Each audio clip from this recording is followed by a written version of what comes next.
வணக்கம் மக்களே. இன்னைக்கு நம்ம பார்க்க போற படத்தோட கதையில நம்ம கதாநாயகி ஒரு ஆஸ்ட்ரோனட் விண்வெளி ஆராய்ச்சியை முடிச்சுட்டு பூமிக்கு திரும்ப வரப்ப அவங்களோட ஸ்பேஸ் கிராஃப்ட் ஒரு மாதிரி டேமேஜ் ஆயிடுது. இதனால இறங்க வேண்டிய இடத்துல இறங்காம கடல்ல வந்து அந்த ஸ்பேஸ் கிராஃப்ட் விழுந்துருது. இவங்களும் ஒரு மாதிரி அன்கான்சியஸ் ஆயிடுறாங்க. ஹாஸ்பிட்டல் கூட்டிட்டு போய் ட்ரீட்மெண்ட் கொடுக்க ஆரம்பிக்கிறாங்க. ஆனா அவங்களுக்கு உண்மையிலே என்ன நடந்துச்சுங்கிறத தெளிவா கவர்மெண்டால கண்டுபிடிக்க முடியல.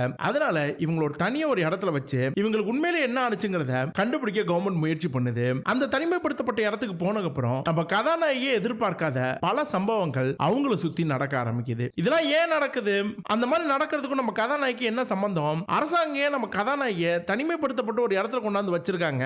உண்மையிலே அங்க என்னதான் பிரச்சனை? இதுதான் மொத்த படத்தோட கதையை. உங்ககிட்ட ஒரு ப்ராப்பரான கதையும் திரைக்கதையும் இருந்தா போதும். பட்ஜெட்டோ நம்பர் ஆஃப் ஆக்டர்ஸோ இல்ல ஒரு பெரிய ஃபேமான ஆக்டர்னு எந்த தேவையும் படாது. அதுக்கு முழு முதல் எடுத்துக்காட்டு இந்த படம் தான். எந்த எதிர்பார்ப்புமே இல்லாம தான் நான் படத்தை பார்க்க ஆரம்பிச்சேன்னு. ஆனா படம் ஆரம்பிச்ச 10 நிமிஷத்திலே இந்த படத்துல என்னமோ இருக்குடான்னு புரிய ஆரம்பிச்சிச்சு. அதே மாதிரி படத்துல இருக்க சஸ்பென்ஸ், த்ரில்லர், அப்புறம் படத்தோட எண்டிங்ல இருக்க ஒரு ட்விஸ்ட்னு சத்தியமா எதுவுமே எதிர்பார்க்க மாட்டீங்க. அப்படி போகும் படம். சும்மா பரபரன்னு இருக்கும். ஒரு சின்ன படம், உங்க டயத்துக்கு ஒருத்தான படம். சோ ஃபுல்லா பார்த்து என்ஜாய் பண்ணுங்க. இது 2025 வெளிவந்த ஒரு அமெரிக்கன் சயின்ஸ் ஃபிக் ஹாரர் த்ரில்லர் படமான தி ஆஸ்ட்ரோனட். வாங்க இந்த படத்தை ஃபுல்லா இந்த வீடியோல பார்க்க ஆரம்பிக்கலாம். இது உங்கள் திரையான யூடியூப் சேனல். நம்ம சேனல் என்ன நீங்க சப்ஸ்கிரைப் பண்ணலன்னா ப்ளீஸ் சப்ஸ்கிரைப் பண்ணிருங்க.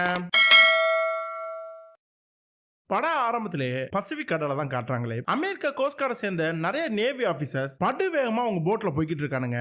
நேரா அந்த கடலுக்கு நடுவுல உளுந்து கிடக்குற ஒரு ஸ்பேஸ் கிராஃப்ட் கிட்ட தான் வந்து சேர்றானுங்களே. பயங்கரமா டேமேஜ் ஆயிருக்கு அந்த ஸ்பேஸ் கிராஃப்ட். அந்த ஸ்பேஸ் கிராஃப்டோட டோர் ஓபன் பண்ணா உள்ள ஒரு ஆஸ்ட்ரோனட் கிடக்குறாங்க. அப்படியே அந்த ஸ்பேஸ் கிராஃப்ட்ல ஒரு ஓட்டையும் இருக்கு. மேல இருந்து வரப்ப ஏதோ ஒரு டெப்ரிஸால தாக்கப்பட்டிருக்கு போல. உள்ள கிடந்த ஆஸ்ட்ரோனட் எடுத்து அவங்க கூட்டிட்டு போறதுக்காக ரெடி பண்ணிட்டு இருக்கப்ப அவங்க ஹெல்மெட் பயங்கரமா டேமேஜ் ஆயிருக்கு. ஆளு அன்கான்சியஸா தான் இருக்கிறாங்களே. இவங்க தான் நம்ம படத்தோட கதாநாயகியான சாம் வாக்கர். ஒரு 2 நாள் கழிச்சு சாம் வாக்கர் இப்ப ஹாஸ்பிடல்ல முடிக்கிறாங்க. அவங்க கையை பாக்குறாங்க, ஏதோ கட்டு போட்டிருக்க மாதிரி இருக்கு. ஆளால நகரவே முடியல. அப்ப அப்படியே அவங்க பக்கத்துல இருக்கிற ஒரு பேனாவை பார்த்தா காத்துல மிதந்துகிட்டு இருக்கு. இவங்களுக்கு ஒண்ணும் புரியல. என்னடா பேனா காத்துல மிதக்குதுன்ற ஒரு மாதிரி ஷாக்ல பாத்துக்கிட்டு இருக்கப்ப அந்த ரூம்குள்ள நிறைய பேர் ஃபுல்லா கவர் பண்ணிக்கிட்டு வராங்க. அதே டயத்துல பேனாவை பார்த்தா அது டேபிள்ல இருக்கு. உள்ள வந்தவங்கள நம்ம சாம் வாக்கரை பார்த்து நீங்க ஓகேவா, எப்படி இருக்கு உடம்பு, என்ன பண்ணுது அப்படின்னு சொல்லி கேக்குறாங்க. சாம் வாக்கரும் ஒரு மாதிரி டீசியா இருக்கு, இப்ப கூட பேனா பறக்கிற மாதிரி எல்லாம் பார்த்தேன் அப்படி இப்படிங்கிறா. அதுக்கு அந்த உள்ள வந்தவங்க கிட்டத்தட்ட 1 மாசத்துக்கு மேல நீங்க ஸ்பேஸ் ஸ்டேஷன்ல இருந்தீங்களா, அதனால கொஞ்ச நாளைக்கு அப்படிதான் இருக்கும், பிரச்சனை இல்ல, எல்லாம் சரியா போயிரும் அப்படின்னு சொல்லிட்டு நம்ம சாம் வாக்கர்ட்ட என்ன நடந்துச்சுன்னு ஏதாவது ஞாபகம் இருக்கா அப்படின்னு சொல்லி கேக்குறாங்க. அப்ப நம்ம சாம் பூமியை நோக்கி நல்லபடியா தான் வந்துகிட்டு இருந்தேன். அப்ப திடீர்னு வந்து ஏதோ ஒண்ணு என்னோட ஸ்பேஸ் கிராஃப்ட் அட்டாக் பண்ண மாதிரி இருந்துச்சு. அதுக்கப்புறம் என்ன நடந்துச்சு ஏது நடந்துச்சுன்னு தெரியல. கண்ணை திறந்து பார்த்தா இங்க இருக்கிறேன். ஆமா, என் ஸ்பேஸ் கிராஃப்ட் வந்து அட்டாக் பண்ணாது என்னன்னு கண்டுபிடிச்சிங்களா அப்படின்னு சொல்லி கேக்குறா. அதுக்கு அங்க வந்திருக்கவங்களாம் அது என்ன ஏதுன்னு தெரியல, ஸ்பேஸ் கிராஃப்ட்குள்ள அங்கங்க சின்ன சின்ன பாகங்களா கிடைச்சிருக்கு, அதை கலெக்ட் பண்ணிட்டு இருக்கோம், கூடிய சீக்கிரம் கண்டுபிடிச்சிடலாம், உங்களுக்கு ஒரு சில ட்ரீட்மெண்ட் போய்கிட்டு இருக்கு, அது வரைக்கும் நீங்க கொஞ்சம் தனிமைப்படுத்தி தான் இருப்பீங்க, உங்க குடும்பம் வந்திருக்காங்க, ஆனா அவங்க கிட்ட போக வேணாம், ஒரு செப்பரேட் ரூம்ல இருந்து தான் நீங்க பேசணும் அப்படிங்கிறாங்க. சாமும் சரி பிரச்சனை இல்ல, என் ஃபேமிலியை பாக்குறேனா அப்படிங்கிறா. சாமோட பொண்ணான இசியும் அவளோட கணவரான மார்க்கும் வந்திருக்காங்க. இசியை பார்த்தோன்னே சாமுக்கு பயங்கரமான சந்தோஷம், இசிக்கும் ரொம்ப சந்தோஷம், அப்படியே பாசமா பேசிக்கிறாங்க. ஆனா மார்க் ஒரு மாதிரி சோகமா தான் நிக்கிறாரு. நம்ம சாமு மார்க்கை பார்த்து அதான் நல்லபடியா வந்துட்டேன்னு ஏன் இன்னும் டென்ஷனா இருக்கீங்க அப்படிங்கிறா. நம்ம மார்க் இல்ல இன்னும் கொஞ்ச நாளைக்கு நீ இப்படிதான் இருக்கணுமா அப்படின்னு சொல்றப்ப அங்க யுஎஸ் ஆர்மியோட ஜெனரலான வில்லியம் வராரு. இவரு நம்ம சாமோட வளர்ப்பாப்பா. வில்லியம் சாம பார்த்தோனையும் நீ ஓகே தானே, இப்ப எப்படி இருக்கு அப்படிங்கிறா.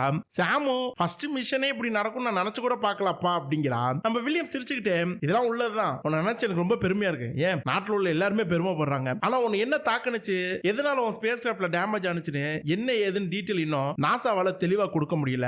அதனால உன் ஸ்பேஸ் கிராஃப்ட் எது அட்டாக் பண்ணுச்சுங்கிறத இன்வெஸ்டிகேட் பண்றதுக்கு பென்டகன் களத்துல குதிச்சிருக்காங்க. அது என்னோட தலைமையில. அது என்ன ஏதுன்னு தெரியற வரைக்கும் நீ ஒரு கவர்மெண்ட் குவார்டர்ஸ்ல இருப்ப, ஒரு தனிமைப்படுத்தப்பட்ட பில்டிங், அது வரைக்கும் ஃபேமிலி பப்ளிக் சொசைட்டின்னு உன்னால வர முடியாது, சரி கோஆபரேட் பண்ணு, கவர்மெண்ட் நான் சமாளிக்கிறேன் அப்படிங்கிறாரு. அப்பாவே சொன்னதுக்கு அப்புறம் அடுத்த பேச்சு என்ன, அதனால சாமு அதெல்லாம் ஒன்னும் பிரச்சனை இல்லப்பா, கவர்மெண்ட் சொல்றபடியே பண்ணிக்கலாம் அப்படிங்கிறாங்க. பொண்ணு இசிக்கும் கணவர் மார்க்குக்கு ஒரு மாதிரி ஆகுது. ட்ரீட்மெண்ட் முடிஞ்சிட்டு அம்மா வீட்டுக்கு வந்துருவாங்களே, இப்ப என்ன தாத்தா வேற மாதிரி சொல்றாருன்னு ஒரு மாதிரி ஃபீல் பண்றான். நம்ம சாம் அப்படியே பொண்ணை பார்த்து சீக்கிரம் வந்துருவாமா, எல்லாம் நல்லபடியா ஆயிரும் ஒரு மாதிரி ஹோப்பா பேசுறாங்க.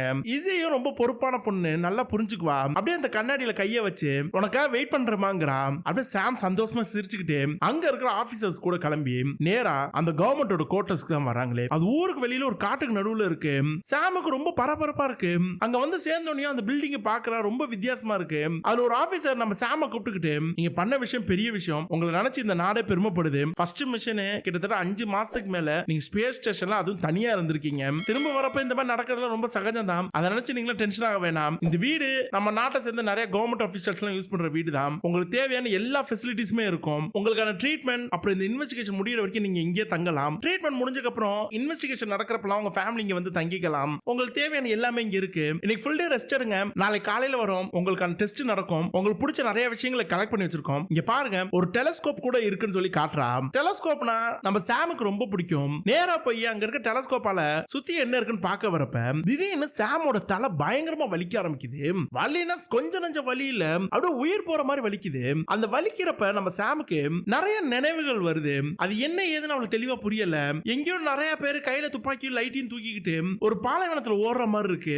அப்ப அந்த கூட இருந்த ஆபீசர் நேரா வந்து சாம புடிச்சுக்கிட்டு நீங்க ஓகே தானே அப்படின்னு சொல்லி கேக்குறா. சாமோ என்னன்னு தெரியல, திடீர்னு இந்த மாதிரி தலைவலிக்குது அப்படிங்கிறா. அவங்க அப்படியே நம்ம சாம கூட்டிட்டு வந்து அவங்களுக்கு தண்ணி ஊத்தி கொடுத்து இதெல்லாம் உள்ளதான், இப்படிதான் பண்ணும், அதுக்கான ட்ரீட்மெண்ட் தான் நாங்க கொடுக்க போறோம், சோ ஃப்ரீயா இருங்க, நாளைக்கு வந்து சந்திக்கிறேன், உங்களுக்கான ட்ரைனிங்கும் பேரலா பண்ணலாம் அப்படிங்கிறா. அப்ப நம்ம சாம் அந்த ஆபீசரை பார்த்து என்ன ட்ரைனிங் எனக்கு புரியலையா அப்படிங்கிறா. அப்ப அந்த ஆபீசர் நீங்க அடுத்த மிஷனுக்குலாம் போகணும்னு நினைச்சீங்கன்னா நீங்க ட்ரைனிங் அட்டெண்ட் பண்ணி தான் ஆகணும். அந்த ட்ரைனிங்ல நீங்க எல்லா எலிஜிபிலிட்டியோட இருக்கிறீங்க பொறுத்து தான் அடுத்த மிஷன் உங்களை அனுப்புமா வேணாமான்னு முடிவு எடுப்போம். சோ அந்த ட்ரைனிங் இப்பயே நாங்க பண்ண ஆரம்பிப்போம் அப்படிங்கிறா. சாம் ஓகே ஒன்னும் பிரச்சனை இல்ல நீங்க போங்கன்ட்டு அந்த ஆபீசர் அனுப்புறா. நம்ம சாம் உடம்பு ஒரு மாதிரி சுடுற மாதிரியே இருக்கு. டெம்பரேச்சர் செக் பண்ணா நார்மலா தான் இருக்கு. அவ கையில ஒரு கட்டு போட்டிருப்பாங்க. அந்த கட்டை அவுத்து பார்த்தா உள்ள ஒரு மாதிரி தழும்பா இருக்கு. வானத்துல இருந்து விழுந்தால அப்ப ஏற்பட்ட தழும்பு. அப்படியே அன்னைக்கு ராத்திரி உட்காந்துக்கிட்டு அவளோட லக்கேஜஸ் எல்லாம் எடுத்து வச்சிட்டு இருக்கப்ப அவளுக்கு ஒரு சில போட்டோஸ் எல்லாம் கிடைக்குது. அவளோட குழந்தையோட சின்ன வயசு போட்டோஸ் அதெல்லாத்தையும் செக் பண்ணிட்டு இருக்கப்ப திடீர்னு மூக்குல இருந்து ரத்தம் ஊத்துது. அந்த ரத்தத்தை தொடச்சிட்டு இருக்கா. அப்ப அவளோட ஃப்ரெண்ட் ஒருத்தி கால் பண்றா. இவங்களும் நாசால வேலை செஞ்சவங்க தான், இவங்களும் ஒரு அஸ்ட்ரோனட் தான். அப்படியே சந்தோஷமா பேசுறாங்க. உனக்கு என்னமோ ஏதோ ஆச்சுன்னு நினைச்சேன், பயந்துட்டு ரொம்ப அப்படி இப்படிங்கிறாங்க. சாமும் நான் தான் நிக்கிறேன் பாருன்ட்டு அவங்களும் சந்தோஷமா பேசுறப்ப திடீர்னு சாம் வீட்டுக்கு வெளியில ஏதோ சத்தம் கேட்கிற மாதிரி இருக்கு, யாரும் நிக்கிற மாதிரி இருக்கு. அவங்க கூட பேசாம சாம் அப்படி வெளியில ஒரு மாதிரி ஷாக் ஆகி பாத்துக்கிட்டு இருக்கா. அப்படியே சுத்தி முத்தி பாக்குறா, ஏதோ தெளிவா தெரியல. சரி நமக்கு ஏதோ பிரம்மம் போலன்ட்டு தொடர்ந்து அவங்க கிட்ட தான் பேசுறாள். அவங்க சாம் கிட்ட அடுத்தடுத்து என்னமா பிளான் சொல்லி கேக்குறாங்க. அப்ப சாம் நாளைக்கு ட்ரீட்மெண்ட் கொடுக்கறப்ப ட்ரைனிங் கொடுக்க போறாங்களாண்டி, அதுல வர ரிசல்ட் பொறுத்து தான் அடுத்த மிஷனுக்கு அனுப்புறதா வேணாமான்னு சொல்றாங்க அப்படிங்கிறா. அதுக்கு சாமோட ஃப்ரெண்டு கண்டிப்பா கொஞ்ச நாளைக்கு உடம்புல ஏதாவது பண்ணிக்கிட்டு இருக்கும், தயவு செஞ்சு அது எதையுமே சொல்லாத, ஏன்னா எப்படி இருந்தாலும் நீ ஒரு நாளைக்கு நார்மல் ஆயிருவ, எனக்கு இதெல்லாம் நடந்ததுதான். சப்போஸ் உனக்கு தலை சுத்துது, யாரோ நிக்கிற மாதிரி இருக்கு, திடீர்னு தலை வலிக்குது, கையில ஏற்பட்டிருக்க காயம் ஆற மாட்டேங்குதுன்னு ஏதாவது சொல்லிட்டு இருந்தீனா நீ அடுத்த மிஷனுக்கு அன்ஃபிட்ன்றானுங்க. அதனால நீயா எதுவும் சொல்லிட்டு இருக்காம அவன் கொடுக்குற ட்ரைனிங் டெஸ்ட் எல்லாத்துக்கும் சப்போர்ட் பண்ணு, உடம்பு பிரச்சனையை மறைச்சிரு, அதான் உனக்கு நல்லது, ஏன்னா எப்படி இது சரியா போயிடும் அப்படிங்கிறாங்க. சாமுக்கு இது கேட்கறப்ப ஒரு மாதிரி ஆயிருது. ஓகே நீ சொல்றத நான் மைண்ட்ல வச்சுக்கிறேன்ட்டு அப்படியே அந்த காலை கட் பண்ணிட்டு உட்காந்துருக்கா. அப்ப அவங்க வீட்டுக்குள்ள ஏதோ சத்தம் கேட்கிற மாதிரி இருக்கு. என்னடா எவ்வளவு நேரம் அமைதியா தானே இருந்துச்சு, திடீர்னு சத்தம் கேக்குதுன்ட்டு நேரா உள்ள போய் பார்த்தா வீட்டுக்குள்ள யாரோ வந்திருக்க மாதிரி இருக்கு, காலடி தடமா இருக்கு. அப்படியே அதை ஃபாலோ பண்ணிக்கிட்டே போனா ஒரு பொருள் வேற உளுந்து கிடக்கு. அந்த வீட்டுக்கு பின்புறக்கு கதவு வேற திறந்திருக்கு. இவளுக்கு ஒண்ணும் புரியல. அப்படியே வெளியில போய் பாக்குறா, யார் எதை நிக்கிற மாதிரி இல்ல. அங்க ஒரு டெலஸ்கோப் இருந்துச்சுல, அந்த டெலஸ்கோப்பை யூஸ் பண்ணி அப்படியே சுத்தி முத்தி பாக்குறா. எல்லா பக்கமும் காடா தான் இருக்கு. அந்த காட்டுக்கு நடுவுல இருக்க ஒரு மரத்துக்கு பின்னாடி யாரோ நிக்கிற மாதிரி நம்ம சாமுக்கு தெரியுது. சாம் அப்படியே ஷாக் ஆயிடுறா. திரும்ப பாக்குறா, இப்ப யாரும் தெரியல. சாமுக்கு ஒண்ணுமே புரியல. அப்படியே டார்ச் லைட் அடிச்சுக்கிட்டு நேரா அவளுக்கு யாரோ நிக்கிற மாதிரி இருந்துச்சுல அந்த இடத்துக்கு போய் பாக்குறா. அப்ப மறுபடியும் அவளுக்கு பயங்கரமா தலைவலிக்க ஆரம்பிக்குது. திரும்பவும் ஏதோ ஒரு பாலைவனத்துக்கு நடுவுல யாரோ நிறைய பேர் ஓடுற மாதிரி தோணுது அவளுக்கு. டக்குன்னு கண்ணை முழிக்கிறா. மறுநாள் காலையில விடிஞ்சிருது. ஆனா அந்த தலைவலி இன்னும் இருக்குதாம். அப்படியே ஒரு மாதிரி எந்திரிக்கிறா. எந்திரிச்சு அவ கைய பார்த்தா அவ கையில அந்த ஒரு வடு இருந்துச்சுல, அந்த வடு இன்னும் அப்படியே தான் இருக்கு. சரி அடுத்த வேலையை போய் பாப்போம்ட்டு அவளுக்கு தேவையான பிரேக்ஃபாஸ்ட் பண்ண போறப்ப ஒரு முட்டை தானா வானத்துல பறக்குது. இவளுக்கு அந்த ஹாலுசினேஷன் மறுபடியும் வருது போல. அப்படியே அந்த முட்டையை பிடிக்க போறா. வீட்டுக்குள்ள ஆபீசர்ஸ் எல்லாம் வராங்க. முட்டை டொப்புன்னு கீழே விழுந்துருது. வந்த ஆபீசர்ஸ் கிட்ட எதுவும் சொல்லாம கீழே விழுந்து உடஞ்ச முட்டையை துடைக்கிறா. ஆபீசர்ஸ் நம்ம சாம் கிட்ட டெஸ்டுக்கு ரெடியா அப்படிங்கிறாங்க. சாமோ ஓகே ரெடி தான் அப்படின்ட்டு நேரா அந்த ஆபீசர்ஸ் கிட்ட போய் டெஸ்ட் அட்டெண்ட் பண்றா. ரொம்ப நல்லாவே பண்றா. பயங்கர எஃபெக்டிவா இருக்கு. ரொம்ப எஃபோர்ட் போடுறா. டெஸ்ட் எல்லாம் முடிச்சிட்டு அப்படியே ரெஸ்ட் எடுத்துக்கிட்டு இருக்கா. அப்ப அந்த ஆபீசர்ஸ் வந்து அந்த ஹாலுசினேஷன் தலைவலி இதெல்லாம் இப்ப எப்படி இருக்கு அப்படின்னு சொல்லி கேக்குறாங்க. நம்ம சாம் அதெல்லாம் ஒண்ணு இல்ல, இப்பெல்லாம் எதுவும் வரது கிடையாது அப்படிங்கிறா. அப்ப அந்த ஆபீசர் சாம் கிட்ட சரி உங்க கை கால்ல இருக்க அந்த தழும்புகளையும் கொஞ்சம் கவனிச்சுக்கிட்டு இருங்க, பெருசானுச்சுன்னா சொல்லிருங்க, அதுக்கு தகுந்தப்பல ட்ரீட்மெண்ட் கொடுக்கணும் அப்படின்ட்டு போயிடுறாங்க. சாமும் சரின்னு சொல்லிட்டு உட்கார்றப்ப சாமோட கணவரான மார்க் நம்ம சாமுக்கு வீடியோ கால் பண்றாங்க. சாம் அட்டெண்ட் பண்ணிட்டு மார்க் கிட்ட கொஞ்சம் நல்ல விதமா பேசுறா. எப்படி போயிட்டு இருக்கு, எல்லாம் நல்லா இருக்கா அப்படி இப்படிங்கிறா. ஆனா மார்க் ஒரு மாதிரி டல்லா தான் பேசுறாரு. சாம் மார்க் கிட்ட என்னாச்சு, எதுக்கு இப்படி டல்லா இருக்கிற அப்படின்னு சொல்லி கேக்குறா. அப்ப மார்க் உனக்கு நம்மள பத்தி நம்ம குழந்தைய பத்தி எந்த கவலையும் இல்ல, உனக்கு நல்லா ஞாபகம் இருக்கா இல்லையா, நம்ம கல்யாணம் 10 வருஷத்துக்கு மேலாச்சு, குழந்தையே பிறக்காம இவளை போய் தத்தெடுத்துட்டு வந்தோம், இவ கூட ஒரு சந்தோஷமான வாழ்க்கை வாழணும்னு முடிவெடுத்து தானே இந்த பிள்ளைய தத்தெடுத்தோம். இப்ப நீ இவளை விட்டுட்டு நீ மாட்டுக்கு ஸ்பேஸ் மிஷன் போயிடுற. ஒரு அனாத ஆசிரமத்துல பிறந்த இந்த குழந்தைக்கு அம்மா அப்பாங்கிற உறவு தான் ரொம்ப முக்கியம். ஆனா இப்ப அம்மா இல்லாம அப்பா நான் ஒருத்த மட்டும் தான் எல்லாமே பண்ணிக்கிட்டு இருக்கேன். அவளுக்கு அம்மா தேவை. இதெல்லாம் விட்டுட்டு நீ வீட்டுக்கே வந்துரு அப்படிங்கிறாரு. சாமுக்கு இது கேட்கறப்ப ஒரு மாதிரி கோவம் வருது. அவளுக்கு ஸ்பேஸ் மிஷன் ரொம்ப பிடிக்கும். அடுத்த ஒரு மிஷனுக்கு போயே ஆகணும்னு ஒரு தீர்மானத்துல இருக்கிறா. அதனால மார்க் சொல்றதுக்கு ஒரு மாதிரி மறுப்பு சொல்றா. அங்க சாமோட பொண்ணான இசியும் வந்துடுறா. இசிய பாக்குறப்ப சாமுக்கு ஒரு மாதிரி ஆகுது. மார்க் இருமா எனக்கு வேலை இருக்குன்னு சொல்லிட்டு போனை கட் பண்ணிடுறான். அப்படியே சாமுக்கு ஒரு மாதிரி மண்டை காயுது. சரின்னு சொல்லிட்டு மறுபடியும் வீட்டுக்கு வெளியில இருக்க அந்த காட்டை சுத்தி பார்ப்போம்னு அப்படியே அந்த காட்டை சுத்தி நடந்துகிட்டு இருக்கப்ப திடீர்னு அவளுக்கு மறுபடியும் தலைவலிக்க ஆரம்பிக்குது. ரொம்ப வலிக்குது தலை. அதே மாதிரிதான் பாலைவனத்துக்குள்ள யாரோ துப்பாக்கி தூக்கிட்டு ஓடுற மாதிரி அவளுக்கு தோணுது. அப்படியே அங்க ஒரு மரத்தை பிடிச்சிட்டு நின்னுகிட்டு இருக்கா. தலைவலி அப்படியே குறையுது. அப்ப கீழே பார்த்தா நிறைய ஒயர்களா தெரியுது. ஒரு ஒயரை பிடிச்சிட்டு அப்படியே இழுத்துக்கிட்டே போறா. அது போனா அங்க ஒரு பாறை மாதிரி இருக்கு. அது பாறையே கிடையாது. அதை தூக்குனா அங்க சில சென்சார் இருக்கு. அப்படியே சுத்தி முத்தி பாக்குறான். நிறைய கேமராஸ் இருக்கு அங்கங்கன்னு. என்னடா இவ்வளவு சர்வேலன்ஸ் கேமரா வச்சிருக்காங்களேன்ட்டு எல்லாத்தையும் பாத்துக்கிட்டு அப்படியே நடந்து போய்கிட்டே இருக்கிறப்ப இவளுக்கு ஒரு மாதிரி ஷாக் ஆகுது. அப்போ ஒரு இடத்துல டக்குன்னு தடுமாறி கீழே விழுந்துடுறா. மண்டையில அடிபட்டு ஆள் அன்கான்சியஸ் ஆயிடுறா. கொஞ்ச நேரம் கழிச்சு கண்ணை திறந்தா வீட்டுல தான் இருக்கிறாளே. மண்டையில ரத்தம் வந்திருக்கு போல. அப்ப வீட்டுக்குள்ள யாரோ ஒருத்தர் டக்குன்னு வராரு. சாம் ஒரு மாதிரி ஷாக் ஆயிடுறா. நீங்க யாரு என்ன அப்படின்னு சொல்லி கேக்குறா. அவரு யுஎஸ் மிலிட்டரியை சேர்ந்தவன். உங்களை பாக்குறதுக்கு உங்க அப்பா கூட வந்திருந்தேன். வெளியில நீங்க கீழே கிடந்தீங்க. அதான் உள்ள தூக்கிட்டு வந்தோம். உங்க அப்பா இங்க இருக்காரு அப்படிங்கிறாரு. சாம் நேரா போய் அவங்க அப்பா வில்லியம் பாக்குறா. வில்லியம் சாம் கிட்ட நீ அவ்வளவு தூரம் போயிருக்க கூடாது. இது உன்னோட புரோட்டோகாலுக்கு எதிரானதுமான்ட்டு அப்படியே சொல்லிட்டு வீட்டை விட்டு வெளில வராரு. சாமும் அப்படியே பின்னாடியே வரா. சாமோட அப்பா சாம் கிட்ட ஒரு மாதிரி நார்மலா பேச ஆரம்பிக்கிறாரு. அப்ப சாமோட அப்பா கிட்ட வீட்டை சுத்தி நிறைய கேமரா இருக்கிறத பார்த்தேன். அங்கங்க ஒரு சில சென்சார்ஸ் எல்லாம் இருக்கு. என்னப்பா அது? என்ன நான் ஒரு சாதாரண அஸ்ட்ரோனட் தானே. என்ன சுத்தியே இப்படி ஒரு கிடுபடியா இருக்கீங்க அப்படிங்கிறா. அப்ப வில்லியம் சிரிச்சுக்கிட்டு என் கூட வான்னு அப்படியே நேரா வீட்டுக்குள்ள கூட்டிட்டு போய் ஒரு ரூம்ல இருக்க ஒரு அலமாரி அமுக்குனா அது ஓபன் ஆகி உள்ள இருக்கு இன்னொரு ரூம் வருது. சாம் அப்படியே பார்த்து ஷாக் ஆகுறா. வில்லியம் சிரிச்சுக்கிட்டு அந்த ரூம்குள்ள போயிட்டு ஆக்சுவலி இது சாதாரண வீடு மட்டும் இல்ல. இந்த வீட்டு கீழே ஒரு பெரிய பங்கரே இருக்கு. உள்ள வான்னு அப்படியே கூட்டிட்டு போறாரு. சாம் அப்படியே பார்த்து மிரண்டு போறா. நம்ம வில்லியம் சாம் கிட்ட அமெரிக்காவோட மிக முக்கியமான தலைவர்கள் எல்லாரும் பாதுகாப்பா ஒரு இடத்துல இருக்கிறதுக்காகவே உருவாக்கப்பட்ட வீடு இது. எப்பயாவது நாளைக்கு போறன்னு ஏதாவது வந்துச்சுன்னா அமெரிக்கன் பிரசிடென்ட் கூட இங்கதான் வந்து தங்கணும். இந்த பங்கர்ல உனக்கு தேவையான எல்லா ஃபெசிலிட்டிஸுமே இருக்கும். நீ பூமியை நோக்கி திரும்ப வந்துட்டு இருக்கப்ப உன் ஸ்பேஸ் கிராஃப்ட்ல அட்டாக் பண்ணது என்னன்னு தெளிவா இது வரைக்கும் யாரு என்னன்னு தெரியல. அதனாலதான் உன்னோட பாதுகாப்புக்காக இந்த வீட்டுல உன்னை தங்க வச்சிருக்காங்க.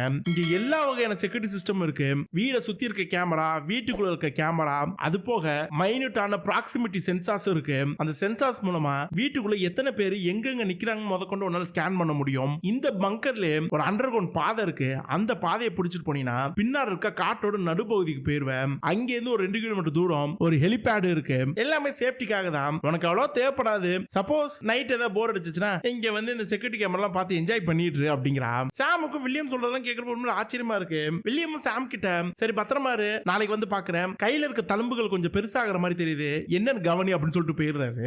சாம் நேரா போய் அவ கையில இருக்க தழும்ப பார்த்தா வந்ததை விட இப்ப கொஞ்சம் பெருசாவே இருக்கு. அது போட்டோ எடுத்து அவளோட ஃப்ரெண்டுக்கு அனுப்பிச்சு இது என்ன இப்படி இருக்கு அப்படின்னு சொல்லி கேட்கிறா. ஃப்ரெண்டும் அதை பார்த்துட்டு நார்மலா உள்ளதாண்டி சரியா போயிருங்கிறா. சாம் ஒரு மாதிரி ரிலாக்ஸ் ஆகுறா. அப்படி ஈவினிங் ஆயிடுது. வீட்டுக்கு வெளியில இருக்கிற ஜக்குசில உட்காந்து அப்படியே ரெஸ்ட் எடுத்துக்கிட்டு இருக்கா. அப்படியே அவளை சுத்தி காத்தெல்லாம் பலமா அடிச்சுக்கிட்டு இருக்கு. அப்படி அடிச்சிட்டு இருக்க காத்து டக்குன்னு ஒரு இடத்துல நிக்குது. சாமுக்கு ஒண்ணும் புரியல. என்னடா காத்து நல்லா அடிச்சுக்கிட்டு இருந்துச்சு டக்குன்னு நிக்குதுன்னு அப்படியே சுத்தி முத்தி பாக்குறா. கொஞ்ச நேரத்துல மறுபடியும் காத்துல அடிக்க ஆரம்பிக்குது. சாமுக்கு அப்படியே டென்ஷன் ஆகுது. வேகமா வீட்டுக்குள்ள போறா. ட்ரெஸ் எல்லாம் மாட்டிட்டு அவளோட கணவரான மார்க்குக்கு கால் பண்றா. கால் பண்ணி உங்க எல்லாம் நேர்ல பாக்கணும் போல இருக்கு, ஃப்ரீயா இருந்தீங்கன்னா சொல்லுங்கன்னு சொல்லி ஒரு வாய்ஸ் மெசேஜ் அனுப்பிச்சு கட் பண்ணிடுறா. அப்ப வீட்டுக்கு வெளியில மறுபடியும் சத்தம் கேக்குது. என்னமோ ஒண்ணு வீட சுத்தி ஓடுற மாதிரி இருக்கு. அவளுக்கு கையில டார்ச் லைட் எடுத்துட்டு வீட்டுக்கு பின்னாடி போய் நின்று அப்படியே சுத்தி முத்தி பாக்குறா. எதுவும் தெளிவா தெரியல. மறுபடியும் வீட்டுக்குள்ள வந்துட்டு ஹாலுக்கு போறப்ப வீட்டுக்கு வெளியில ஏதோ ஒரு உருவம் நிக்கிற மாதிரி அவளுக்கு ஃபீல் ஆகுது. நேரா போய் கதவை திறந்துட்டு அப்படியே சுத்தி முத்தி பாக்குறா. யாரும் இல்ல. கதவை சாத்திட்டு வீட்டை சேஃப்டி மோடுக்கு போடுறா. வீட்டுல இருக்க சென்சார்ஸ் எல்லாமே அலர்ட் ஆயிரும். அதை ஆன் பண்ண கொஞ்ச நேரத்துல வீடை சுத்தி வேற யாரோ வந்திருக்காங்கன்னு சொல்லிட்டு வீடு ஆட்டோமேட்டிக்கா லாக் ஆகுது. வீட்டுல இருக்க ஜன்னல் எல்லாமே அப்படியே க்ளோஸ் ஆக ஆரம்பிக்குது. ஷாம் அப்படியே டென்ஷன் ஆயிடுறா. நேரா போய் அவங்க அப்பாவுக்கு தான் கால் பண்றா. ஆனா போன்ல சிக்னல் கிடைக்கல. அவளுக்கு அப்படியே தலைவலிக்கிற மாதிரி இருக்கு. இப்ப அப்ப வீட்டுக்குள்ள இருந்து யாரோ இருக்கிற மாதிரி அவளுக்கு ஒரு சத்தம் கேட்க ஆரம்பிக்குது. ரொம்ப பயந்துடுறா. குடுகுடுன்னு நேரா இவன் நிக்கிறது ஃபர்ஸ்ட் ஃப்ளோர்ல. நேரா கிரவுண்ட் ஃப்ளோர்ல போயிட்டு வீட்டோட சேஃப்டி மோட ரீசெட் பண்றதுக்கு ட்ரை பண்றா. பண்ண முடியல. அப்படியே ஒரு பயந்து நின்னுகிட்டு இருக்கா. மேல யாரோ நடந்து போற மாதிரி இருக்கு அவளுக்கு. அப்படியே டார்ச் அடிச்சு சுத்தி முத்தி பாத்துக்கிட்டே இருக்கிறா. அப்ப அவ இருக்கிற ரூமோட கதவை யாரோ வெளியில இருந்து திறக்கிற மாதிரி இருக்கு. லாக் மட்டும் அப்படியே மெல்லமா ஓபன் ஆக ஆரம்பிக்குது. சாம் நேரா அந்த லாக்க பாத்துக்கிட்டே போறா. டக்குன்னு போய் கதவை திறந்து அந்த ரூமுக்கு அந்த பக்கம் போய் பார்த்தா யாருமே இல்ல. இல்ல, அப்படியே ஒரு மாதிரி இருட்டா தான் இருக்கு. அப்படியே சுத்தி முத்தி பார்த்துட்டு போய்கிட்டே இருக்கிறான். அப்ப அவ கையில இருக்க டார்ச்சை யாரோ தட்டி விடுறாங்க. சாம் அலறிடுறா. வேகமா போய் டார்ச் எடுத்துட்டு யாரா பண்ணதுன்னு சொல்லி இவளை தட்டி விட்ட சைடு டார்ச் அடிச்சு பாத்துக்கிட்டே இருக்கிறப்ப அங்க இருக்கிற அந்த கண்ணாடியில யாரோ ஒரு நபர் வந்து கைய வைக்கிறாங்க. சாம் அலறிடுறா. வேகமா அந்த பங்கருக்குள்ளதான் போறாளு. குடுகுடுன்னு போயிட்டு செக்யூரிட்டி கேமராவெல்லாம் ஆன் பண்ணி வீட சுத்தி யாராவது இருக்காங்களான்னு பாத்துக்கிட்டு இருக்கா. அப்போ ஒரு கேமரால யாரோ நிக்கிற மாதிரி அவளுக்கு தோணுது. கொஞ்சம் வித்தியாசமா இருக்கு அந்த உருவம், மனுஷ மாதிரி எல்லாம் தெரியல. அப்படியே அதையே பாத்துக்கிட்டே இருக்கிறா. அந்த உருவம் டக்குன்னு காணாம போயிருது. ராத்திரி ஃபுல்லா சாம் அங்கே தான் தூங்குறான். மறுநாள் காலைல விடிஞ்சு குடுகுன்னு நேரம் பங்கருக்கு வெளியில வரா. அவங்க அப்பா இன்னும் நிறைய டீம் ஆட்களோட வந்திருக்காரு. சாம பார்த்துட்டு என்ன ஒரு மாதிரியா இருக்க, என்ன ஆச்சு அப்படின்னு சொல்லி கேக்குறான். சாம் ஒண்ணு இல்ல, நான் இந்த டெஸ்ட்டுக்கு ரெடி ஆகிறேன் அப்படின்னு எல்லாரையும் போக சொல்லிட்டு நேரம் அவங்க அப்பா கிட்ட போயிட்டு நேத்து ராத்திரி நடந்ததை சொல்றான். ஏதோ ஒரு வித்தியாசமான உருவத்தை வீட்டுக்கு வெளியில பாத்தேங்கிறான். இதை கேட்டோன்னே சாமோட அப்பா ரொம்ப ஷாக் ஆயிடுது. அப்படியே சாம் கிட்ட சரி நீ போய் டெஸ்ட் அட்டெண்ட் பண்ணு, நான் போய் ஃபுல் நைட் கேமரா செக் பண்றேன், என்ன ஏதுன்னு தெரியும், நீ வெளியில பார்த்தது எந்த விஷயத்தையும் யாருக்கிட்டையும் சொல்லிட்டு இருக்காத போ அப்படின்னு சாம டெஸ்ட் அட்டெண்ட் பண்ண போக சொல்லிட்டு இவரு கேமராவை செக் பண்ண போறாரு. டெஸ்ட் நல்லபடியா போகுது. சாம ரொம்ப நல்லா அட்டெண்ட் பண்றான். எல்லாத்துலயும் ஒரு நல்ல ஸ்கோர் தான் எடுக்கிறான். ஆனா உடம்புல இருக்குல்ல அந்த தழும்புகள் அது எது குறையற மாதிரி தெரியல. டாக்டர் பிளட் சாம்பிள் கொஞ்சம் எடுத்து டெஸ்ட் ரிப்போர்ட் வரட்டும், அதுக்கப்புறம் இது என்ன மாதிரியான தழும்புன்னு தெரியும் அப்படின்ட்டு போறாரு. அங்க இவளை பாக்குறதுக்கு மார்க்கும் ஈஸியும் வந்திருக்காங்க. சாம் வேகமா போய் பொண்ணை கட்டி பிடிச்சு சந்தோஷப்படுறான். மார்க் நம்ம சாம் கிட்ட என்னாச்சு நைட் ஏதோ பாக்கணும்னு போன் பண்ணியிருந்தா அப்படிங்கிறாரு. சாம் இரு நான் சொல்றேன்ட்டு அப்படியே ஈஸியும் மார்க்கையும் வீட்டுக்குள்ள கூட்டிட்டு போறாங்க. அங்கதான் வில்லியம் இருக்கிறார்ல, பேத்தியை பார்த்து அவருக்கு பயங்கரமான சந்தோஷம். பேத்தியை கூட்டிட்டு போய் அங்க இருக்க டெலஸ்கோப் மூலமா எல்லாத்தையும் காட்டிட்டு விளையாண்டுட்டு இருக்காரு. அப்ப நம்ம சாம் மார்க்க தனியா கூட்டிட்டு வெளியில போறான். போயிட்டு மார்க் கிட்ட நான் ஒரு விஷயம் சொல்லுவேன், தயவு செஞ்சு நீ நம்பணும் அப்படிங்கிறான். மார்க்குக்கு நம்ம சாம் பேசுறது கேட்கறப்பே பயமா இருக்கு. என்ன விஷயம், என்ன சொல்லணும் அப்படிங்கிறாரு. அப்ப சாம் நேத்து ராத்திரி நம்ம நிக்கிற இதே இடத்துல நான் உன்னை பார்த்தேன். அது பாக்குறதுக்கு மனிதர்கள் மாதிரியோ இல்ல நம்ம உலகத்தை சேர்ந்த விலங்கு மாதிரி எதுவும் தெரியல, ஏதோ ஒரு வேற்று கிரக வாசி மாதிரி இருந்துச்சு அப்படிங்கிறான். மார்க்கு இது கேட்டு ரொம்ப ஷாக் ஆகுது. என்ன சொல்ல வர புரியல, உனக்கே இப்படி தோணுது அப்படிங்கிறான். அதுக்கு நம்ம சாம் நான் ஸ்பேஸ் ஸ்டேஷனுக்கு போன மிஷனே இது சம்பந்தப்பட்டதுதான். என்னோட நினைவுல இருக்கிற கதிர்வீச்சுகளை பயன்படுத்தி ஸ்பேஸுக்கு நிறைய அலைக்கற்றைகளை அனுப்பணும். எங்களுக்கு ஒரு சில மெசேஜஸ் எல்லாம் திரும்ப ரிட்டர்ன் ஆனிச்சு. கண்டிப்பா அது வேற்று உலகத்தை சேர்ந்த வேற்று கிரக வாசிகளோட மெசேஜஸ் தான் இருக்கும். அது என்ன ஏதுன்னு இன்னும் டீகோட் பண்ணல. இப்ப அந்த வேலையை தான் கவர்மெண்ட் பண்ணிக்கிட்டு இருக்கு. அதனாலதான் என்ன இங்க தனிமைப்படுத்தி வச்சிருக்காங்க. எனக்கு என்னமோ என் மெசேஜ் ரிசீவ் பண்ண அந்த வேற்று கிரக வாசிகள் இங்க வந்துருச்சுங்களோன்னு தோணுது அப்படிங்கிறா. மார்க்குக்கு பைத்தியம் பிடிக்குது, நீ சொல்றதெல்லாம் சினிமா தனமா இருக்கு அப்படி இப்படிங்கிறான். சாம் மார்க்கிட்ட இல்ல இதான் உண்மை, ஆனா அது யார்கிட்ட சொல்லணும்னு தெரியல அப்படிங்கிறா. அப்ப அந்த வில்லியமும் அவரோட பேத்தியும் அங்க வந்துடுறாங்க. வில்லியம் அவரோட பேத்திய மார்க்கிட்ட விட்டுட்டு சாம மட்டும் அப்படியே கூட்டிட்டு போறாரு. முதல் நாள் ராத்திரி ஏதோ ஒரு அமானுஷத்தை பார்த்தேன்னு சொல்லியிருப்பால, அதை செக் பண்றதுக்காக தான் கூட்டிட்டு போறாரு. ஃபுல் நைட் கேமராவை செக் பண்றாங்க, ஒன்னும் கிடைக்கல. நம்ம வில்லியம் சாம் கிட்ட உனக்கு வழக்கமா வர அந்த ஹாலுசினேஷனா தான் இருக்கும், நீ தயவு செஞ்சு உன்னை போட்டு குழப்பிக்கிட்டு இருக்காத, ஃப்ரீயா இரு, எனக்கு வேலை இருக்கு, நான் கிளம்பணும், எதுவா இருந்தாலும் கால் பண்ணு அப்படின்ட்டு போயிடுறாரு.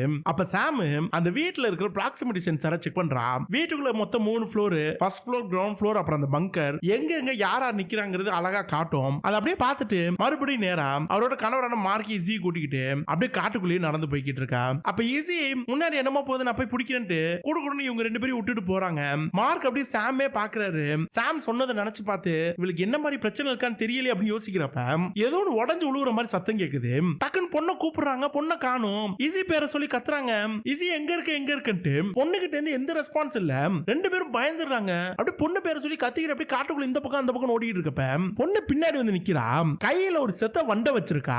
மார்க் அப்படியே பொண்ணை தூக்கி பிடிச்சுக்கிட்டு இப்பெல்லாம் பண்ணாதம்மா பயந்துட்டோமா அப்படிங்கிறாங்க. அப்ப இவங்களை சுத்தி ஏதோ பயங்கரமா சத்தம் கேக்குது. ஒரு வண்டு வேகமா வந்து பக்கத்துல இருக்க மரத்துல மோதி கீழே விழுகுது.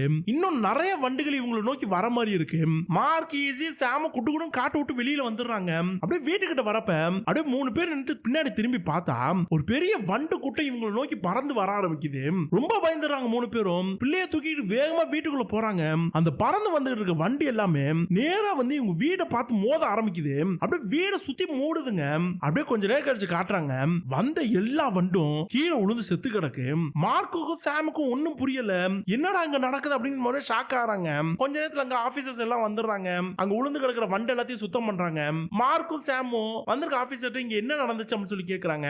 அதுக்கு அந்த ஆபீசர் இந்த வீடு ஒரு ஹை செக்யூரிட்டி வீடு, நிறைய சிஸ்டம்ஸ் இருக்கு, ஏகப்பட்ட மேக்னெட்டிக் ஃபோர்ஸ் வெளியில வந்திருக்கலாம், அதை நோக்கி இந்த வண்டுங்க வந்திருக்கும், அவ்வளவுதான், நீங்க எதுவும் பயப்படாதீங்க, ஃப்ரீயா இருங்க, நான் கிளம்புறேன்னு சொல்லிட்டு அங்கேயிருந்து போறாரு. அப்ப சாம் வேகமா வந்து அந்த ஆபீசர் கிட்ட நான் வந்த ஸ்பேஸ் கிராஃப்ட்ல ஏதோ ஒரு பொருள் வந்து அட்டாக் பண்ணிருக்கல, அது என்ன ஏதுன்னு கண்டுபிடிச்சிங்களான்னு சொல்லி கேக்குறான். அந்த ஆபீசரும் இன்னும் இல்ல, தெரிஞ்சோன்னு சொல்றோம் அப்படின்ட்டு போயிடுறாப்ல.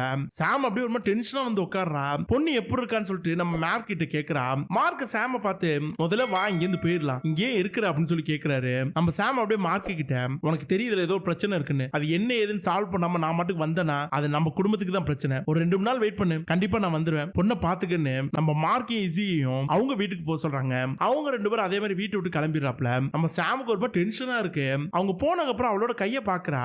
அந்த தழும்பு ஒரு மாதிரி அதிகமான மாதிரி இருக்கு. அப்படியே வீட்டுக்குள்ள வரப்ப அவ கால் பயங்கரமா வலிக்குது. சூவ கழட்டினா கட்டவர ஃபுல்லா ரத்தமா இருக்கு. நேரா பாத்ரூம் போய் சாக்ஸ கழட்டிட்டு காலை பாக்குறா. அந்த தழும்பு பயங்கர பெருசா இருக்கு. அப்படியே கட்டவர ஃபுல்லா ரத்தமா இருக்கு. விரல் இருக்க நகம் அப்படியே கழண்டு வருது. வலியில துடிக்கிறா. வந்து உடம்புல எங்கெங்கெல்லாம் அந்த மாதிரி தழும்பு இருந்து அப்படியே பழுத்து போய் இருக்கிறோம். எல்லா இடத்துலயும் மருந்தை வச்சு துணியால கட்டிட்டு அப்படியே அமைதியா நின்றுட்டு இருக்கா. ஒரு கையை தூக்கவே முடியாது, அங்க ஃபுல்லா தழும்பு தான். வீட்டுக்குள்ள யாரும் வரக்கூடாத மாதிரி பின் கதவை நல்லா சாத்தி வீட்டுல இருக்க டேபிளால அடைச்சிடுறா. நேரா போய் சிஸ்டத்தை ஓபன் பண்ணி இந்த வண்டு மதியம் துரத்திட்டு வந்துச்சுல, இந்த மாதிரி வண்டுகள்லாம் எதனால வருதுங்க அப்படிங்கிற மாதிரி தேடுறா.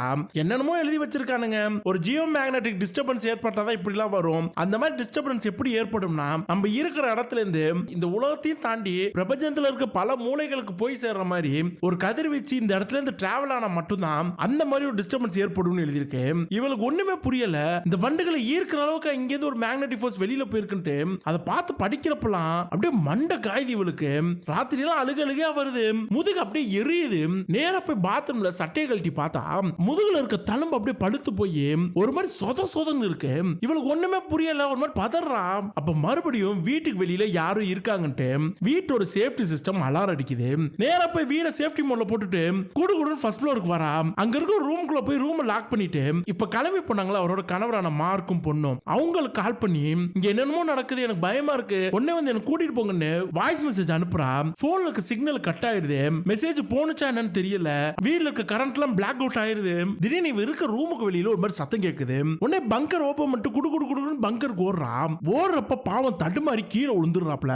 அப்படியே முதுகு ஏற்கனவே சொத சொதன்னு இருக்குல்ல, அந்த இடத்துல கையை வச்சுட்டு எடுத்து பார்த்தா அப்படியே ஒரு மாதிரி கொல கொலன்னு கையில என்னமோ ஒட்டுது. முதுகு பார்த்தா அங்க என்னமோ வளர்ற மாதிரி இருக்கு இவளுக்கு. போன் எடுத்து மறுபடியும் கணவர் ட்ரை பண்ணலாம்னு பார்த்தா போன் சுத்தமா உடைஞ்சு போயிருக்கு. இப்ப இவ இருக்குது பங்கரு. கிரவுண்ட் ஃப்ளோர்ல என்னமோ ஒன்னு வர மாதிரி மறுபடியும் சத்தம் கேக்குது. குடுகுன்னு ஓடி போய் நேரா செக்யூரிட்டி கேமராலாம் ஆன் பண்றா. ஒன்னும் தெரியல. வீட்டுக்குள்ள கேமரா ஆன் பண்றா. அதுலயும் எதுவும் தெரியல. ஆனா கிரவுண்ட் ஃப்ளோர்ல என்னமோ ஓடுதுங்கிறது மட்டும் அவள் ஃபீல் பண்றா. உடனே அந்த ப்ராக்சிமிட்டி சென்சார்ஸ் இருக்கும்ல, அதை ஆன் பண்ணி வீட்டுக்குள்ள யாராவது இருக்காங்களான்னு செக் பண்ணா பங்கர்ல இவ இருக்கிறதும் ஃபர்ஸ்ட் ஃப்ளோர்ல யாரோ இருக்காங்கன்னு காட்டுது. இவளுக்கு செம்ம ஷாக் ஆயிருது. அந்த ப்ராக்சிமிட்டி சென்சார்ல ஒரு லொகேஷன்ல காட்டுதுல, அந்த லொகேஷன்ல இருக்க கேமரா பார்த்தா ஒரு வித்தியாசமான உருவம் பார்க்கிறதுக்கு அகோரமா இருக்கு. இவளுக்கு ஒண்ணுமே புரியல. மறுபடியும் அந்த ப்ராக்சிமிட்டி சென்சார் ரன் பண்ணா இப்ப இன்னும் 2 பேர் எக்ஸ்ட்ரா வீட்டுக்குள்ள இருக்க மாதிரி காட்டுது. அலறிடுறாம். அவ பங்கரையே லாக் பண்ணிடுறான். உள்ள யாருமே வர முடியாத மாதிரி பண்றான். ஆனா பங்கருக்குள்ள யாரோ வர மாதிரி இவளுக்கு சத்தம் கேக்குது. குடுகுடு நேரா போய் அந்த பங்கர்ல சின்னதா ஒரு கிச்சன் மாதிரி இருக்கும். கிச்சனோட கதவை சாத்தி உள்ள வந்தா கிச்சன் கதவை யாரோ திறக்கிறாங்க. நேரா போய் அங்க இருக்க ஒரு டேபிள் பின்னாடி உட்காந்துக்கிறான். கிச்சனுக்குள்ள ஏதோ ஒன்று வருது. அது நடந்து வர சத்தம் நல்லா தெளிவா கேக்குது. நம்ம சாம் அப்படியே பயத்திலே உட்காந்துக்கிட்டு இருக்கான். அப்ப அங்க இருக்க கண்ணாடியில ஒரு வித்தியாசமான அகோரமான ஒரு உருவம் தெரியுது. அப்படியே இவளை கிராஸ் பண்ணி நடந்து போய்கிட்டு இருக்கு. இவ பார்த்து இவளுக்கு என்ன பண்றதுன்னு தெரியல. ஒரு இடத்துல ஒளிஞ்சு நின்னுகிட்டு அது என்னன்னு பார்த்தா ரொம்ப வித்தியாசமா இருக்கு. அது உடம்புல ஒரு மாதிரி மிளிருது. என்ன ஏதுன்னே தெரியல. கன்ஃபார்ம் பண்ணிடுறா ஏதோ ஒரு வேற்று கிரக வாசி தான் நம்மள தேடி இங்க வந்திருக்குன்ட்டு. அது கண்ணில் மாட்டக்கூடாதுன்னு டக்குன்னு வேகமா கிச்சன் விட்டு வெளியில போயிடுறான். குடுகுடுன்னு பக்கத்துல ஒரு ரூம் இருக்கு. அதுக்குள்ள போய் கதவை சாதிக்கிட்டு அப்படியே பயத்துல நின்னுகிட்டு இருக்கான். அப்ப அவ கையில தழும்பு இருக்கும்ல, அந்த தழும்பு பயங்கரமா வலிக்குது. நேரா பாத்ரூம் போய் கையை கழுவலான்னு பார்த்தா அந்த கையில இருக்க விரல் எல்லாம் ஒட்டி இருக்கு. அது மேல ஏதோ ஒன்று வித்தியாசமா பூஞ்சை மாதிரி மலருது. அது என்ன ஏதுன்னே தெரியல. ஒட்டி இருக்க விரல விரிக்க பார்க்கற, விரிக்க முடியல. அப்படியே வலியில துடிக்கிறா. இப்ப அந்த ரூம்குள்ளேயும் அந்த ஏலியன் வருதுங்க. இவ டக்குன்னு அந்த ரூம்ல இருக்க பாத்ரூம்குள்ள நுழையறா. அங்க ஒரு வெண்ட் இருக்கிறத பாக்குறா. இது அந்த பங்கருக்குள்ள இருக்கிற அண்டர் கிரவுண்ட். இதுதான் அவங்க அப்பா சொல்லியிருப்பாரு, இது வழியா பூந்து வீட்டு விட்டு வெளியில போயிடலான்ட்டு. வேகமா அதுக்குள்ள போடுறா. இப்ப வீட்டுக்கு வெளியில நம்ம மார்க்கும் மார்க்கோட பொண்ணும் வராங்க. மார்க் வீட பாக்குறான். வீடே ஃபுல்லா க்ளோஸ் ஆயிருக்கு. போன் பண்றான், போனும் போகல. பொண்ணு வண்டியில உட்கார சொல்லிட்டு இவ இறங்குறான். இந்த பக்கம் அந்த அண்டர் கிரவுண்டுக்குள்ள நம்ம சாம் தலை தரிக்கிற ஓடுறா. பின்னாடி அந்த ஏலியன் துரத்திக்கிட்டே வருது. ஒரு இடத்துல தட்டிக்க உழுவுறா. அப்ப அந்த ஏலியன் சாம பிடிக்குது. பிடிச்சு அப்படியே இழுக்க பாக்குது. சாம் அப்படியே ஒத்தறிக்கிட்டு குடுகுடு குடுகுன்னு வேகமா ஓடுறா.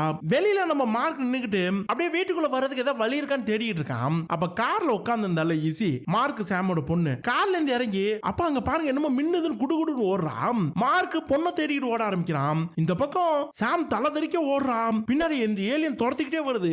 சாமோட உடம்புல அங்கங்க தழும்பு இருந்துச்சுல, அந்த இடம்லாம் ஒரு மாதிரி ஒளிருது. அப்படியே இந்த பக்கம் இசி குடுகுடுன்னு ஓடுறால, அவளை போய் நம்ம மார்க் பிடிச்சி எங்கப்பா போறான்னு சொல்லி கேட்கிறாரு. அப்ப இசி ஒரு இடத்த கையை காமிச்சு, அங்க பாருங்கப்பா என்னப்போ ஒளிருதுப்பா அப்படிங்கிறான். பார்த்தா காட்டுக்குள்ள அப்படியே ஜக்க ஜக்கன்னு லைட் எரிஞ்சுக்கிட்டு இருக்கு. மார்க் உடனே நம்ம இசியை தூக்கிக்கிட்டு வா உள்ள போன்ட்டு வேகமா காட்டுக்குள்ள நுழையிறான். இந்த பக்கம் நம்ம சாம் அந்த அண்டர் கிரவுண்ட் வழியா வந்த காட்டுக்கு நடுவுல வரலாம்ல, அந்த இடத்துக்கு வந்து சேர்ந்துடுறான். யாரையும் மறுபடியும் குடுகுடுன்னு காட்டுக்குள்ள ஓடுறான். இந்த பக்கம் மார்க் பொண்ணை தூக்கிக்கிட்டு சாம் பேரை கத்திக்கிட்டே வராரு. சாம் ஓட ஓட உடம்புல ஒரு மாதிரி மின்னிக்கிட்டு இருந்துச்சுல, அது அதிகமாக்கிட்டே இருக்கு. இப்ப அந்த இடத்துக்கு மிலிட்டரி ஆபீசர்ஸ் எல்லாம் படையெடுத்து வர ஆரம்பிக்கிறானுங்க. அவங்களுக்கு கூட்டிட்டு வருது நம்ம சாமோட அப்பாவான வில்லியம். இந்த இடத்துக்கு மார்க்கும் இசியும் வந்தாங்க. அவங்க இங்க வந்திருக்க கூடாது, எல்லாம் சொதப்ப போதே அப்படின்னு ஒரு மாதிரி புலம்பிக்கிட்டே வராரு. வண்டில இருந்து இறங்கி யாரும் எதையும் பண்ணிடாதீங்க, உயிரோட நம்ம பிடிக்கணும், அதுங்கெல்லாம் ரொம்ப புத்திசாலிங்க, ஜாக்கிரதையா இருங்க அப்படின்னு கத்துறாரு. மிலிட்டரி டீம் மொத்தமும் நேரா வீட்டுக்குள்ள நுழையுதுங்க. மார்க்கையும் இசியும் குடுகுடுன்னு ஒடியாந்துக்கிட்டே இருக்கிறாங்க. இந்த பக்கம் வீட்டுக்குள்ள போன வில்லியம் வீட்டு கீழே பங்கருக்குள்ள தான் பொண்ணு போயிருக்கான்னு தெரியுது. அட பங்கருக்குள்ள நுழைஞ்சு போறான். அங்க அந்த பாத்ரூம்ல இருக்க அண்டர் கிரவுண்ட் டோர் ஓபன் ஆயிருக்கத பாக்குறான். அவனும் அதுக்குள்ள நுழையறான். நம்ம சாம் தலை தெறிக்க ஓடிக்கிட்டே இருக்கிறான். அவ உடம்புல இருக்க தழும்புலாம் இப்ப ரொம்ப மின்ன ஆரம்பிக்குது. ஒரு கட்டத்து மேல ஓட முடியாம போய் பொத்துன்னு உளுந்து அப்படியே தேம்பி தேம்பி அழுக ஆரம்பிக்கிறான். என்ன விட்டு என்ன எதுவும் பண்ணாத, எனக்கு ஒரு குடும்பம் இருக்கு அப்படின்னு சொல்லிக்கிட்டு இருக்கா. அப்ப அவளுக்கு முன்னாடி அந்த ஏலியன் வந்து நிக்குது. அதோட கையால அப்படியே நம்ம சாம் முகத்தை தூக்குது. சாம் அப்படியே ஒரு மாதிரி பாக்குறான். அப்ப அந்த ஏலியன் அதோட பாஷையில நம்ம சாம பார்த்து நான் பேசுறது உனக்கு புரியுதா அப்படிங்குது.